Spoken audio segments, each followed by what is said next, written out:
اللہ تعالیٰ جب تہجد میں دعا قبول کرنے لگتا ہے تو کچھ نشانیاں ظاہر ہونے لگتی ہیں۔ یاد رکھو، اللہ آپ کی دعا تہجد میں قبول کرنے والا ہوگا تو آپ کو محسوس ہوگا کہ آپ کا اللہ سے تعلق مضبوط ہو گیا ہے اور آپ کے حالات میں بہتری آنے لگی ہے۔ تہجد کیا ہے؟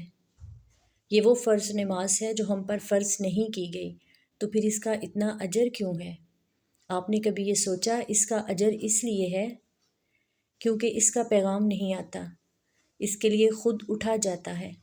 آپ کے دل میں موجود تڑپ آپ کو اٹھاتی ہے، ایسی تڑپ جو گہری نیند سے اٹھا لاتی ہے، جو ہمیں آدھی رات میں اپنے بستر پر سکون سے سونے نہیں دیتی۔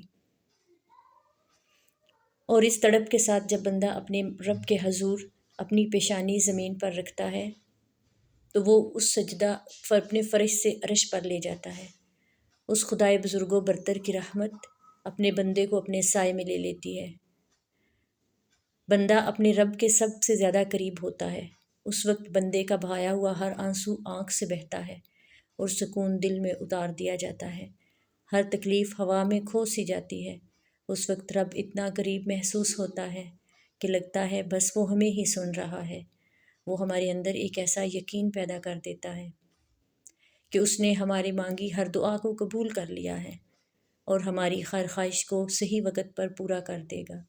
تہجد کا وقت خدا کی محبت کا عروج ہوتا ہے۔ تہجد بہت خاص ہوتی ہے، بہت ہی خاص۔ تہجد اللہ کی طرف سے ہمارے لیے ایک ایسا بند دروازہ ہے جو صرف تہجد کی عبادت سے ہی کھلتا ہے۔ یہ دروازہ صرف ان لوگوں کے نصیب میں ہوتا ہے جو واقعی اللہ کے قریب ہوتے ہیں، اور سب سے بڑھ کر اللہ خود انہیں تہجد کی طرف لاتا ہے۔ رہتا تو خدا ہر طرف ہے، پر تہجد میں خاص کالی سیاہ چادر کے پیچھے رات کی اندھیری میں صرف وہی لوگ اللہ کو دیکھ پاتے ہیں جس نے اللہ سے بے حد محبت کی ہو۔ اس وقت اللہ آپ کے درمیان ہونے والی گفتگو، آنسوؤں سے بھری ہچکیاں، دل میں کی گئی باتوں کی آوازیں صرف اللہ کے سوا اور کوئی نہیں سن پاتا۔ اس وقت تہجد کے سجدے میں نہ تو سر اٹھانے کا دل کرتا ہے اور نہ ہی آسمان سے نظر ہٹانے کا۔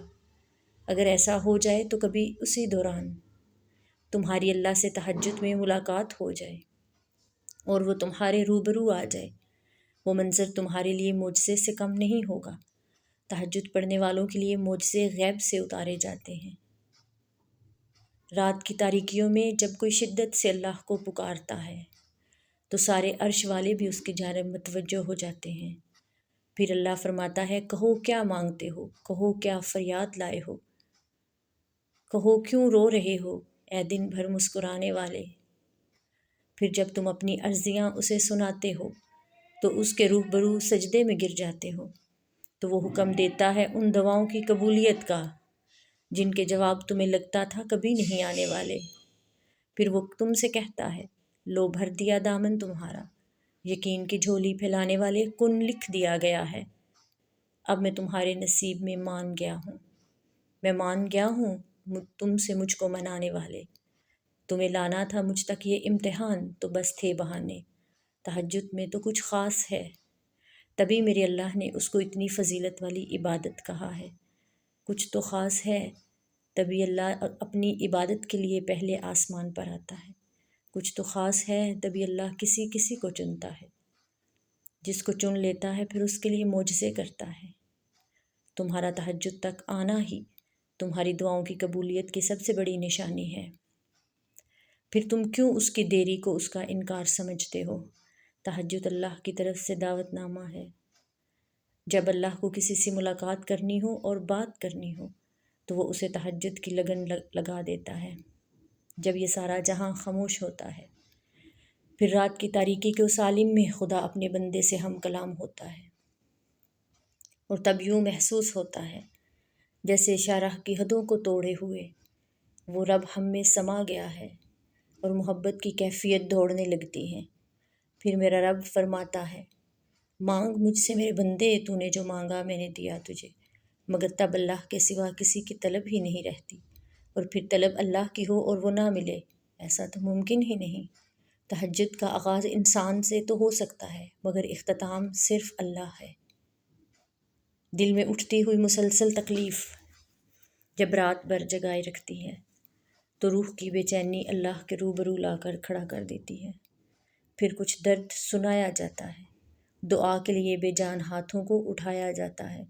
جب سارا غبار باہر نکل آتا ہے تو سکون کی عجیب سی کیفیت طاری ہو جاتی ہے، جسے سارے دکھ کسی نے اپنے اندر جذب کر لیے ہوں، روح کو آزاد کر دیا ہو۔ اللہ سے کی گئی وہ ایک ملاقات، وہ ایک گفتگو ساری الجھنیں سلجھا دیتی ہے۔ پھر مجازی دکھ نہیں بلکہ حقیقی محبت سونے نہیں دیتی، پھر رات کی نیند اچھی نہیں لگتی، پھر بس اللہ سے ملنے کی طلب ہوتی ہے، پھر دنیا کی خواہشیں ختم ہو جاتی ہیں اور عرش والے کی لت لگ جاتی ہیں۔